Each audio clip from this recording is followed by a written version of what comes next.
Boa tarde, gente. Muito bem-vindos à segunda parte do episódio sobre deslocados ambientais. E a entrevistada de hoje é a Júlia Mancini. Boa tarde, Júlia, tudo bem? Boa tarde, Lara. Tudo bem? E você? Tudo bem.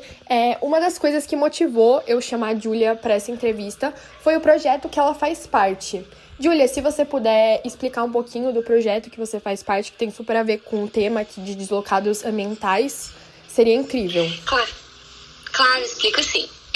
Eu faço parte de um projeto que a sigla chama RESAMA, que é a Rede Sul-Americana de Migrações Ambientais. Ele é um projeto que existe desde 2010 e é uma rede independente de especialistas, pesquisadores e profissionais que tem a missão de disseminar o tema da migração ambiental com uma abordagem de direitos humanos através de pesquisa, advocacy e capacitação, e apoia atores de organizações públicas, centros de pesquisa, iniciativas e comunidades, e foca também principalmente na América Latina, no Caribe e no Sul global. A RESAMA tem várias atividades e as principais se dividem em projetos de pesquisa, elaboração de relatórios, resumos de políticas públicas e documentos de referência. A RESAMA também faz consultorias para organizações internacionais, como a Acnur, a OIM e outras organizações. Ela também trabalha na construção de capacidades, cursos, treinamentos e participação em eventos como seminários, conferências e encontros de alto nível, principalmente internacionais. A RESAMA também colabora com vários grupos da sociedade civil e a comunidade internacional para contribuir nos avanços da temática. Por exemplo, ela participa do grupo de trabalho Cartagena Mais 40, participou também de uma série de podcasts realizadas por jovens pesquisadores do Observatório de Olho na Quebrada da comunidade de Heliópolis, que foi transmitida pela Rádio Comunitária de Heliópolis, e também apoiou na criação de guia de princípios para crianças se movimentando no contexto de mudanças climáticas da Unicef e várias outras iniciativas. E por fim, a RESAMA também, em parceria com a UPIS, que é uma universidade da ONU na Costa Rica, fundou o MOVILAN, que é um observatório na região especializado em mobilidade humana, mudanças climáticas e desastres. Nossa, que incrível o projeto de vocês, é bem completo, tá em diversas áreas, muito incrível, de verdade. E puxando uma pergunta em relação a isso que você falou. Apesar de estarmos atualmente em 2023 e o aquecimento global está aumentando cada vez mais, você acha que o assunto dos deslocados ambientais ainda é pouco discutido? Olha, ele é muito pouco discutido e eu acho que quando se fala disso hoje em dia, foca-se muito nos deslocamentos internacionais, que são aquelas pessoas que atravessam fronteiras de um país para o outro. Porém, estima-se que mais de 95% das movimentações humanas no contexto de mudanças climáticas e desastres acontecem dentro das fronteiras, ou seja, no mesmo país. E esse tipo de movimentação, sim, é muito pouco discutida e invisibilizada. A movimentação humana, ela é um contínuo. Então, normalmente, quando você está estudando esse fenômeno, você percebe que as pessoas se deslocam várias vezes internamente quando elas são atingidas por fenômenos, para depois, a grande minoria que vai, no segundo momento, se deslocar internacionalmente. Quando ela se desloca internamente, ela pode ser atingida tanto por fenômenos de início rápido, como terremotos, tsunamis, tempestades, deslizamentos, e é isso que a gente vê muito na mídia, né? Mas também outros fenômenos de início lento, como secas, enchentes, aumento do nível do mar, a salinização da água, queimadas, entre outros, também causam esse deslocamento, e se fala muito menos nesse contexto. Normalmente, essas pessoas acabam se deslocando inicialmente para regiões próximas, que costumam também estar vulneráveis a desastres ou consequências das mudanças climáticas. E aí, exatamente por sofrerem impactos seguidos desses fenômenos, desses desastres, que elas eventualmente acabam cruzando a fronteira.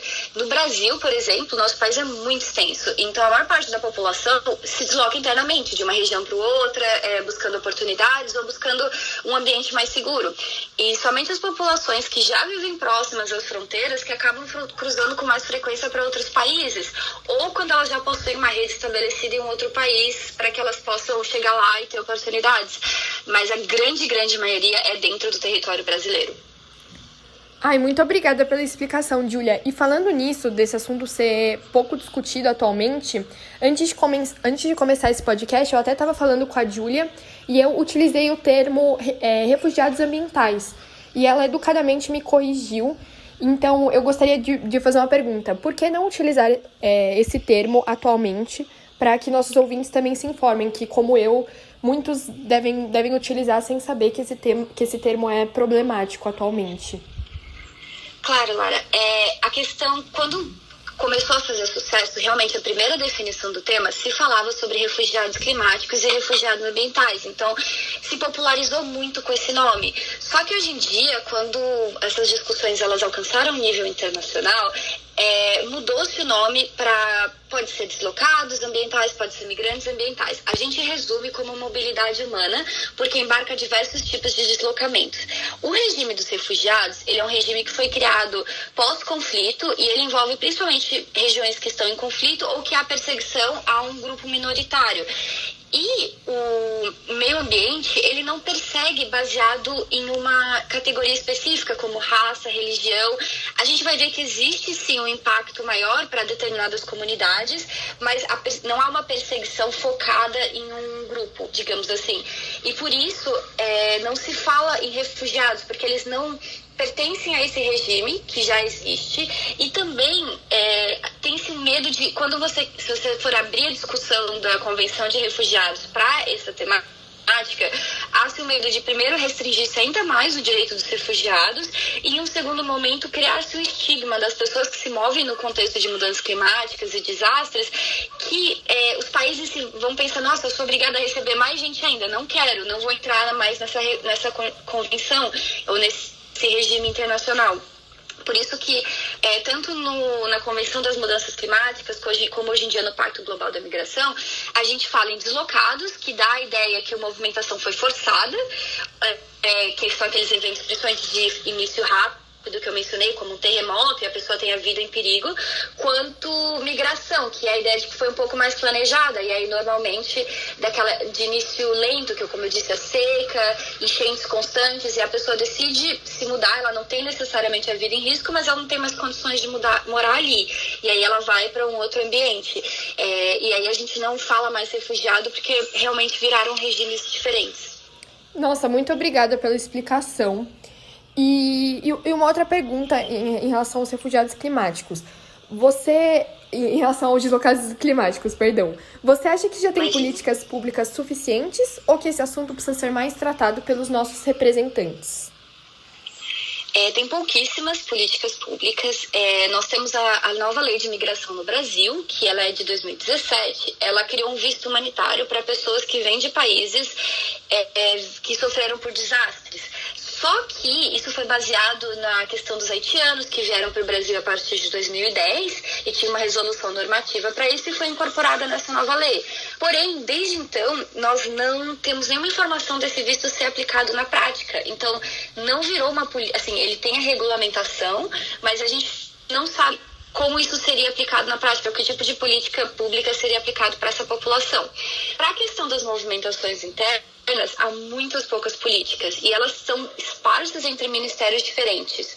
Para ter uma ideia, como eu acho que esse assunto é novo, tratado para o Brasil no Brasil de uma forma nova, a própria Política Nacional de Desastres e a criação do Centro Nacional de Monitoramento e Alertas de Desastres Naturais, ela é apenas de 2011.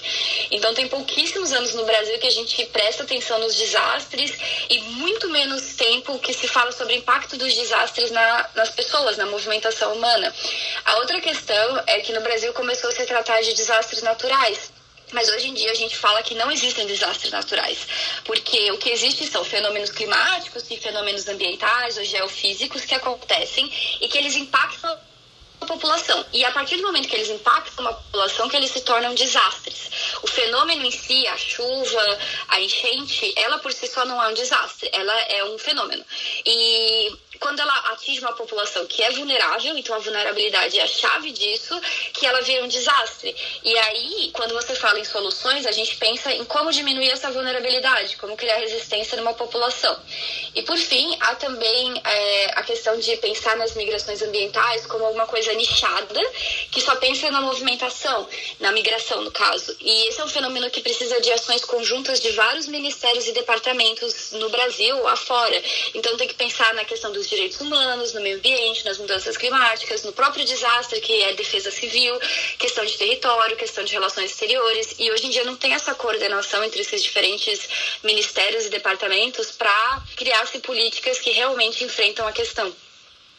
Nossa, com certeza. É urgente que os nossos representantes tratem sobre esse assunto e que ele seja mais discutido mesmo. Como você respondeu na primeira pergunta, que ainda é muito pouco discutido. E uma outra pergunta. Como você acredita que os nossos ouvintes podem se engajar em projetos de sustentabilidade e sobre deslocados ambientais, mais especificamente, ou sobre sustentabilidade de uma forma geral? Porque você faz parte desse projeto, que faz um trabalho incrível. Então, acredito que se todo mundo fizer um pouco, a gente realmente pode chegar numa mudança.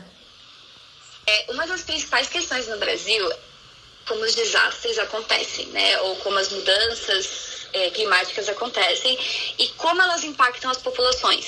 Nesse sentido, o que a gente ainda precisa muito é mapear e estudar os diferentes tipos de movimentações humanas no contexto de mudanças climáticas e desastres no Brasil. E pessoas que estão enfim, grupos de pesquisa, eles podem auxiliar, né, iniciando pesquisas desse tipo e buscar comunidades impactadas que também precisem de auxílio. Há também, hoje em dia, muitas ONGs e projetos que tratam de questões como racismo ambiental, justiça climática, gênero e meio ambiente, direitos humanos e meio ambiente, que são questões que estão diretamente relacionadas à sustentabilidade, ao impacto humano e às migrações ambientais.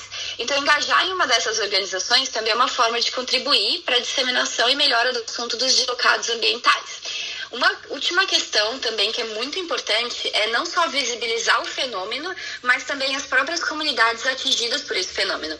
Deixar com que elas tenham o protagonismo de encontrar soluções conjuntas de como enfrentar esses desastres ambientais.